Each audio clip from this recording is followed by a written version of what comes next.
The snow covered fields and railway lines. All the engines were hard at work, except Percy. Come on, Percy. This is no time to have a rest. I'm stuck, moaned Percy, and my funnel's freezing up. Driver's gone for help. Ha! Huffed Thomas, and went on his way.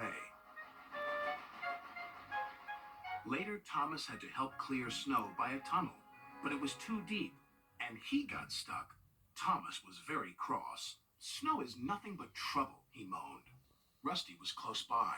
Driver says this winter is as bad as the worst winter of all. How worst? Asked Thomas. I'll tell you, replied Rusty, and then the little engine did.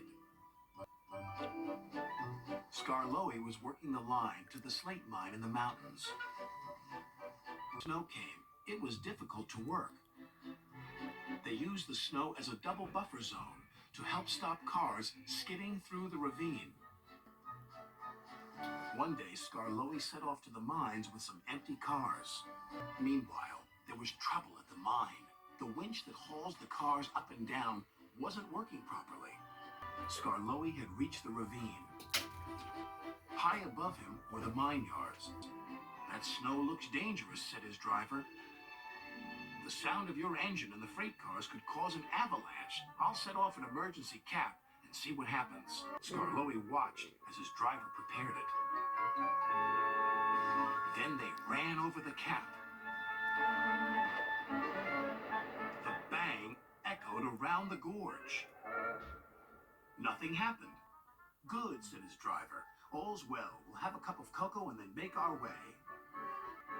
But a long line of full cars was about to be winched down the slope. They had just started their journey when some empty cars became derailed. The winch groaned. Break it! Snap it, shouted the freight cars. And they did. Faster, faster, they giggled. The snowbank and buffers will stop them, said a workman. But he was wrong. The freight cars plunged into the ravine. Skarloey and his driver heard the noise and looked up. Avalanche! They cried.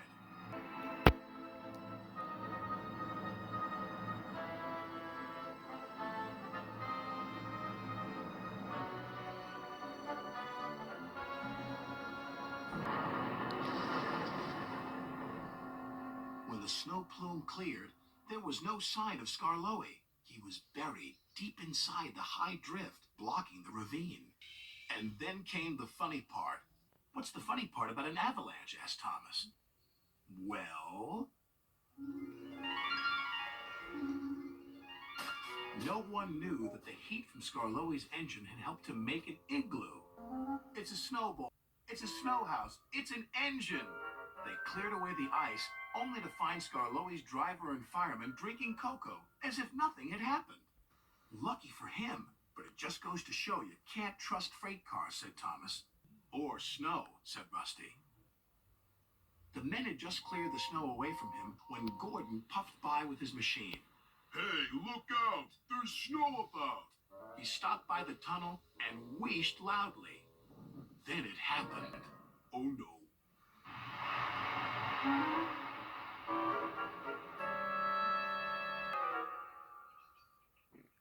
Help! Cried Gordon. If Skarloey survived the snowfall, surely a big proud engine like you can do the same, chuckled Thomas.